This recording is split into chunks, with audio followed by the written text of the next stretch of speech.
A Star Wars nem csak a háborúkról, politikáról, elképesztő csatákról és párbajokról szól.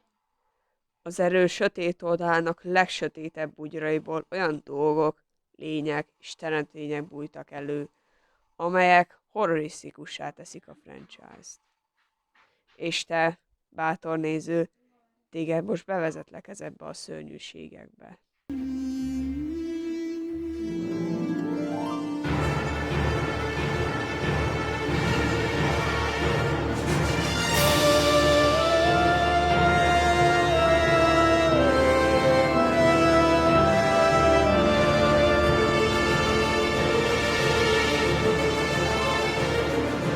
Üdvözlök mindenkit a Star Wars Teóriát csatornán. Én Noár vagyok, és hát, hogy mivel itt a Halloween, ezért most egy Halloween-i különkiadással jöttem felétek.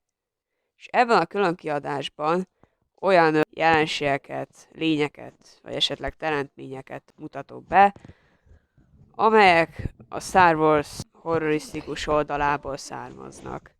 Szóval, további jó borzolgást kívánok!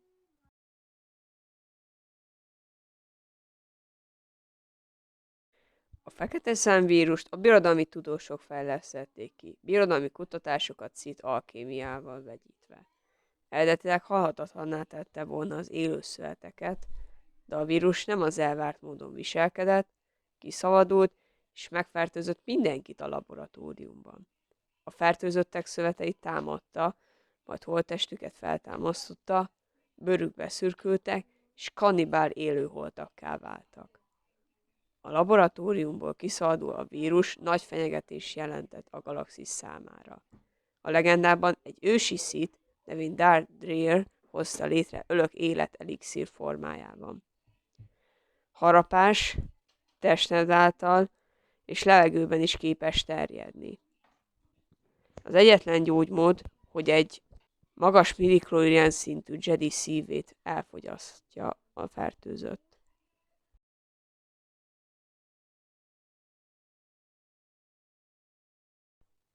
Az éjosztagosokról nem tudunk sok mindent.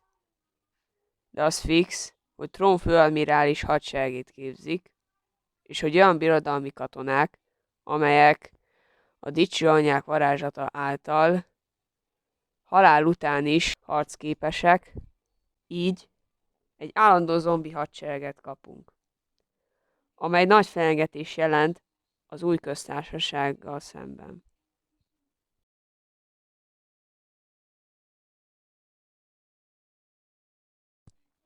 A Leviatánok a sötét Jedik által mesterségesen teremtett hatalmas hüllőszerű lények, amiket a Jedik ellen uszítottak az 1000 éves sötétség idején.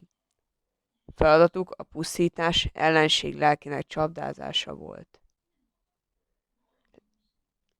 Tojásban kelnek ki, és rávakorukban se végtaguk, se szemeik nem voltak, ebben az időszakban legagresszívabbak. Felnőtt korukra 10 méterre nőnek, 2 pár szemük, 2 csápjuk, 4 kismelső és 4 nagy hátsó láb van, és hátukon lelkek csapdázására alkalmas hólyagok helyezkednek el, és a bőrük nagyon kemény, hiszen még a lávafolyásokon is át tudnak menni, és karcolás nélkül. A leviatánok nagyon gyorsan tudnak helyet változtatni, az ellenséges lelkek csapdázására is képesek, sőt, még tűzokádásra is, ezért nagyon veszélyes lények. Csápjaival elkapja az áldozatot, a lélekcsapda hólyagok rezonálnak, kékes színen világít, majd elszívja és tárolja a lelkét. Gyenge pontjuk az egy pontba célzott sugárágyú nyalábok és az erővillámok.